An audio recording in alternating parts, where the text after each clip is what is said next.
പണ്ട് ബ്രഹ്മപുത്രനായ മരീചിക്ക് കശ്യപൻ എന്ന പേരായിട്ടുള്ള ഒരു പുത്രനുണ്ടായിരുന്നു. അദ്ദേഹം ഒരു പ്രജാപതിയായിട്ടാണ് ജനിച്ചത്. അതുകൊണ്ട് തന്നെ ദക്ഷ പ്രജാപതിയുടെ പുത്രിമാരായ കദ്രുവിനെയും വിനിതയെയുമാണ് അദ്ദേഹം വിവാഹം ചെയ്തത്.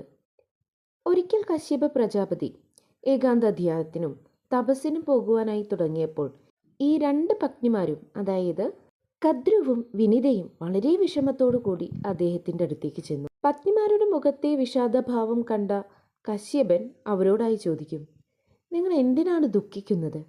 നിങ്ങൾക്ക് എന്താവശ്യമുണ്ടെങ്കിലും അത് നിറവേറ്റി തരുവാനുള്ള കഴിവ് ഇന്ന് നമുക്കുണ്ട്.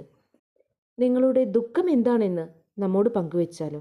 ഇത് കേട്ട രണ്ട് പത്നിമാരും ഒരേ സ്വരത്തിൽ തങ്ങൾക്ക് സന്തതികളെ തന്ന് അനുഗ്രഹിക്കണമെന്ന് കശ്യപനോട് ആവശ്യപ്പെടും.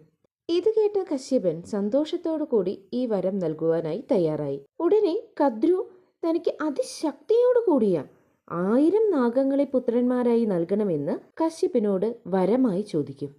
വിനിതയാകട്ടെ കദ്രുവിൻ്റെ മക്കളേക്കാൾ ശക്തിയും വീര്യവും ഓജസ്സുമുള്ള 2 പുത്രന്മാരെ തനിക്ക് വരമായി നൽകണമെന്നും കശ്യപനോട് ആവശ്യപ്പെടും.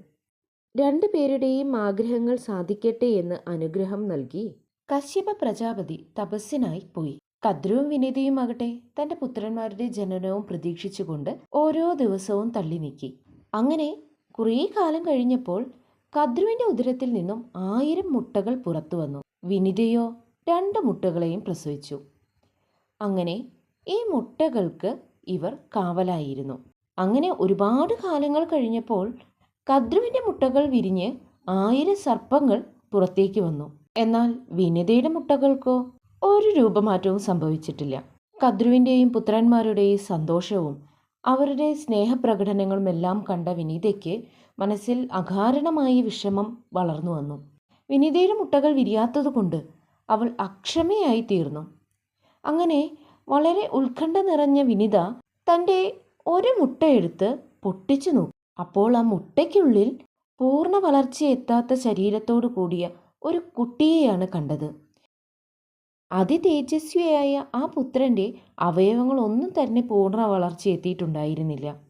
അകാലത്തിൽ അമ്മ മുട്ട പൊട്ടിച്ചത് മൂലം വികലാംഗനായി തീർന്ന ആ ബാലൻ 500 കൊല്ലം കദ്രുവിൻ്റെ ദാസിയായി തീരുമെന്ന് അമ്മയെ ശപിച്ചു. പിന്നീട് തൻ്റെ അമ്മയോടായി ഇപ്രകാരവും പറഞ്ഞു, അമ്മയുടെ അക്ഷമ കാരണം ഇനിയുള്ള മുട്ടയും പൊട്ടിച്ച് എൻ്റെ സഹോദരനെയും കൂടി വികലാംഗനാക്കി തീർക്കരുത്. അതിനുള്ള സമയമാകുമ്പോൾ അതിൽ നിന്നും അതിതേജസ്വിയായ ഒരു പുത്രൻ ജനിക്കും. ആ മകൻ അമ്മയെ ദാസ്യത്തിൽ നിന്ന് രക്ഷിക്കുകയും ചെയ്യും. ഇതിനി 500 കൊല്ലം കൂടി കാത്തിരിക്കണമെന്ന്. ഇത്രയും പറഞ്ഞ് ആ പുത്രൻ ആകാശത്തേക്ക് ഉയർന്നു പോവുകയാണ് ചെയ്തത്. ഈ വിനിത പുത്രനാണ് ആദിത്യ സാരഥിയായിട്ടുള്ള അരുണനായി ഇന്ന് പ്രശോഭിക്കുന്നത്.